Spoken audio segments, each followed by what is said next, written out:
Dubbity dum, dubbity dum, dubbity dum, dubbity dum, dubbity dum, dubbity dum, dubbity dum, woo, etc. So,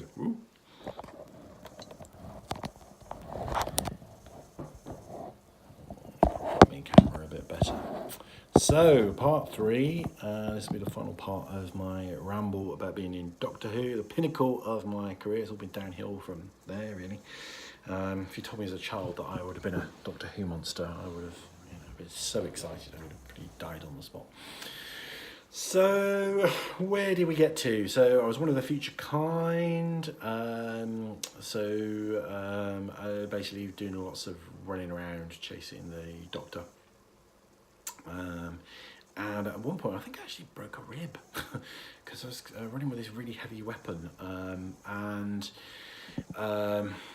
something just suddenly really hurt. I don't know what it was, but I think I don't know quite how I break a rib doing that, but it felt like it was sore for a long time afterwards. I didn't say anything to anyone because I didn't want to be taken off the set.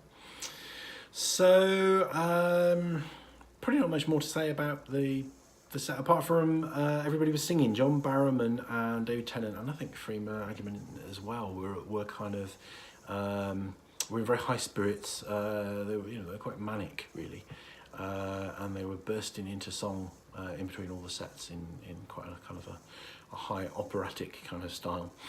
And so I remember that's another thing that stood out. So that was it. Long shoot, not much happening, lots of waiting around, lots of sitting with people talking about kind of genitals and mutilation and various things like that. Very cold. So that was it. Waited for it to come out. On the night that it was due to air, it was a friend's birthday party. Which I thought which I remember thinking was most inconsiderate and selfish of them to have a birthday party on the day of my debut in Doctor Who. So bless them, they pre-arranged to have their television on and a quiet room that I could go straight into just before the party and watch it before anything else happened. And I was joined by a few other people at the time as well, which was kind of good, but not so good when I watched the whole episode and couldn't actually see myself apart from my head appears above somebody else's head for about 3 seconds and then disappears again. So 6 nights of filming, broken rib, 1 day of just travelling all the way to Mid Wales or South Wales for costume fitting, and I'm on screen for 3 seconds. So that was kind of a bit of an anticlimax, really. And I watched the following episode as well because it followed on closely from that story, and I thought, well, maybe I'm in both. But I wasn't. So there you go. Sorry, anticlimactic. But this is where it says, I think for me a very exciting ending. In that life moved on. And years later, I was in a place called what was it called? Colleton St Mary, where they do a car boot sale or a car boot fair, whatever you call it. And I was a bit bored. I think I'd looked around most stores, and partner at the time was sort of engrossed in something else and wanted to be there for a bit of time.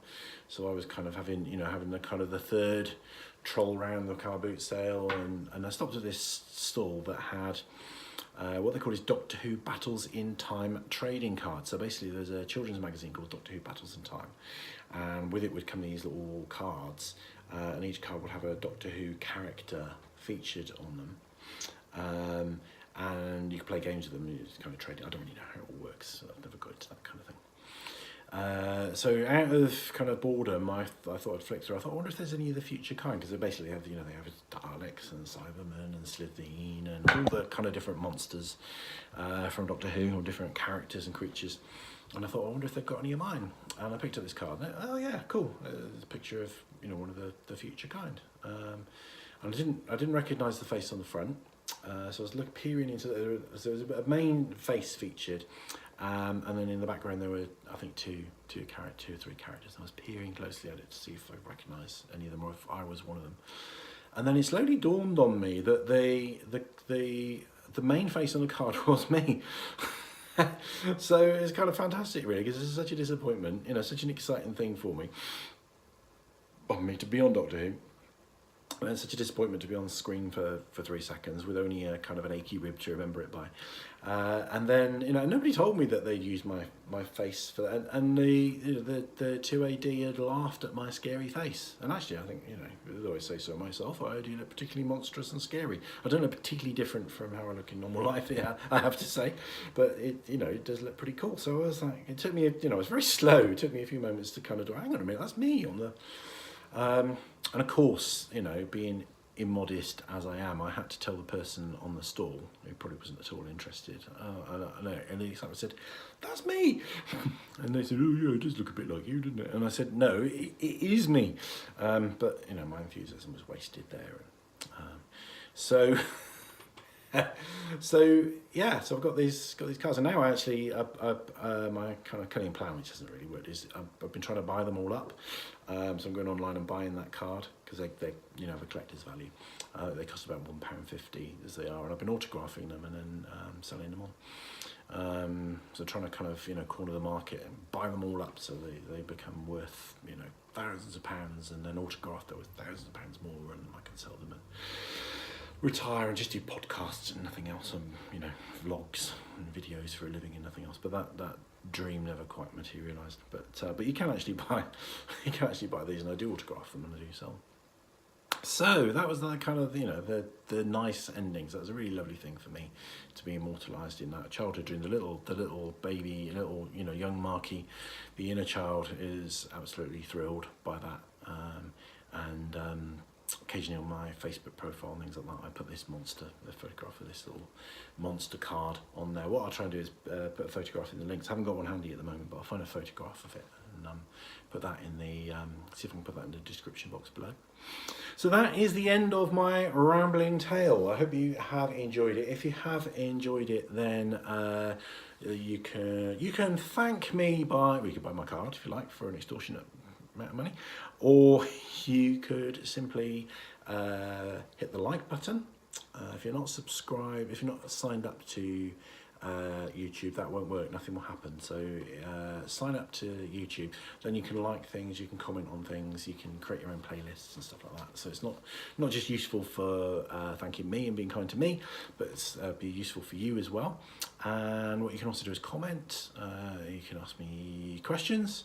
Welsh jokes, that's one thing I didn't mention. The Welsh jokes came into this, so I can talk about Welsh jokes.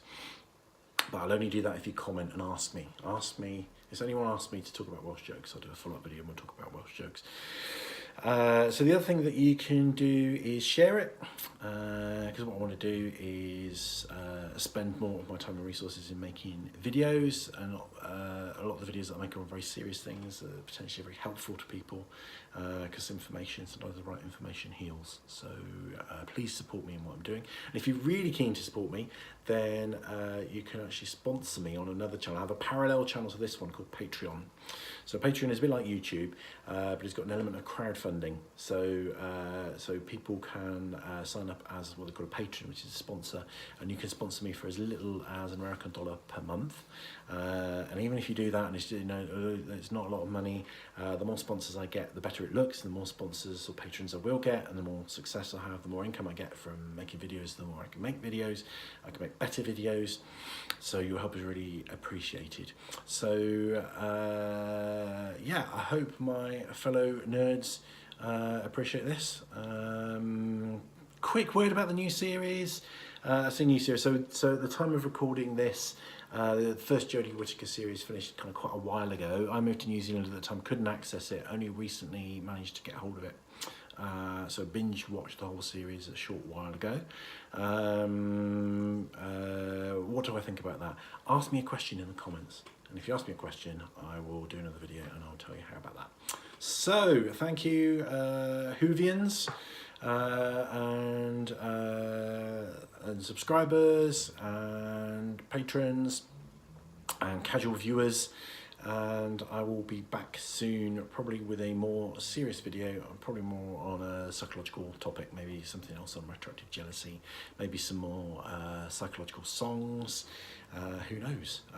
Also, we're going to keep running with the series on elegant speech, which really is a bit of a rant on my part of all the things that people say that they, that grate on me, really. So have a watch of that if you get the chance. You might enjoy it. It's kind of quite humorous. Thank you very much. Rangimarie.